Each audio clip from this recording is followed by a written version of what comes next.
ಪರಿಸ್ಥಿತಿ ಇದ್ದಿದ್ದನ್ನು ಹೇಳಿದ್ದೆ ನೀವು. ನಾಡಿನ ತುಂಬ ಇಂಥದ್ದು ಅದು ಗೌರ್ಮೆಂಟ್ ಸ್ಕೂಲ್ಗಳಲ್ಲೇ ಇದನ್ನು ನಾವು ರೆಗ್ಯುಲರಾಗಿ ನೋಡ್ತಾ ಇರ್ತೀವಿ. ಅದನ್ನು ಇದು ತಪ್ಪಿಸ್ಬೇಕಾಗಿದ್ದಪ್ಪ ಅಂದ್ರೆ ನಾವು ಆಡಳಿತದಲ್ಲಿದ್ದವರು ಇದ್ರ ಬಗ್ಗೆ ಹೆಚ್ಚು ಕಾಳಜಿ ವಹಿಸಿ ಅದಕ್ಕೆ ಸಪ್ರೇಟ್ ಆದಂಥ ಒಂದು ಹೊಸ ರೂಪವನ್ನು ಕೊಡೋ ಕೆಲಸ ಆಗಬೇಕಾಗಿದೆ. ಅದು ಆಗೋದು ಯಾವಾಗ? ಅದು ಈಗ ಸಿದ್ದರಾಮಯ್ಯನವ್ರಿಗೆ, ಮಧು ಬಂಗಾರಪ್ಪನವ್ರಿಗೆ, ಇನ್ನುಳಿದವ್ರಿಗೆ ಬಿಟ್ಟಂಥ ವಿಷಯ ಜೊತೆ ಜನನೂ ಸಹಿತ ಎಚ್ಚರಾಗಬೇಕಾಗಿದೆ. ಗೌರ್ಮೆಂಟ್ ಸ್ಕೂಲ್ಗಳು ಈ ರೀತಿ ಮಾಡಿ ನಮಗೆ ಮಾಡಿಕೊಡ್ರಿ ಅಂತೇಳಿ ಜನಜಾಗೃತಿ ಎಲ್ಲಿವರೆಗೆ ಆಗೋದಿಲ್ಲೋ ಇದೇ ರೀತಿ ಮುಂದುವರ್ಕೊಂಡು ಹೋಗುವಂಥದ್ದು ಅಂತೇಳಿ ಬಿಡಿಸಿ ಹೇಳಬೇಕಾಗಿಲ್ಲ. ಏನೋ ಆಗಲಿ ಈ ಹೊಸದಾಗಿ ಒಂದು 800 KPS ಸ್ಕೂಲ್ಗಳು ಮಾಡ್ತಾಯಿದ್ದಾರೆ. ಅದು ಜಲ್ದಿ ಮಾಡಲಿ, ಎಲ್ಲ ಸ್ಕೂಲ್ಗಳು ಮಾಡಲಿ ಅನ್ನೋದು ಒಂದೇ ಅಭಿಪ್ರಾಯ ಅಂತ ಹೇಳ್ತಾ ನಿಮಗೆ ಲೈಕ್ ಆಗಿರ್ಬೋದು. ಲೈಕ್ ಮಾಡಿ, ಶೇರ್ ಮಾಡಿ, ಕಮೆಂಟ್ ಮಾಡಿ, ಜೊತೆಗೆ ಸಬ್ಸ್ಕ್ರೈಬ್ ಆಗೋದು. H16 ನ್ಯೂಸ್ ಅರ್ಥಾತ್ ಹೆಚ್ಚಿತರಮಿದು ಸತ್ಯದ ಕೈಗಳಲ್ಲಿ ವಂದನೆಗಳು. ಆತ್ಮೀಯ ಸಾರ್ವಜನಿಕರಲ್ಲಿ H16 ಅರ್ಥಾತ್ ಹೇ ಸೀತಾರಾಮದಿಂದ ಒಂದು ಮನವಿ.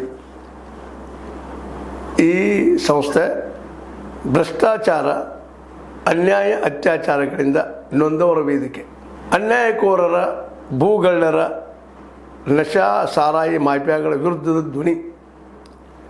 ರೈತರ, ಕೂಲಿಕಾರ, ಕಾರ್ಮಿಕರ, ಬಿದ್ದ ಸಮುದಾಯ ಜನರ ಧ್ವನಿ.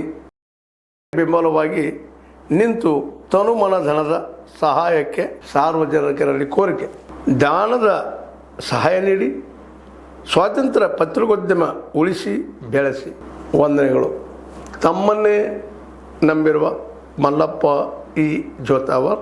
ಈ ಕೆಳಗಿನ QR ಸ್ಕ್ಯಾನ್ ಮಾಡಿ ಅಥವಾ ಈ ನಂಬರ್ ಅಂದರೆ 7411402405ಗೆ ಇಲ್ಲ 9686864852ಗೆ ನೀವು ಫೋನ್ಪೇ ಮಾಡಿ, ಪೇಟಿಎಮ್ ಮಾಡಿ ಅಥವಾ ಇನ್ನಾವುದೇ ಮಾಧ್ಯಮದಿಂದ ಗೂಗಲ್ ಮೂಲಕ ಸಹಾಯ ಮಾಡಿ ಈ ಪ್ರಾಮಾಣಿಕ ಪತ್ರಿಕೋದ್ಯಮವನ್ನು ಉಳಿಸಿ ಅಂತ ಮತ್ತೊಮ್ಮೆ ಮನವಿ.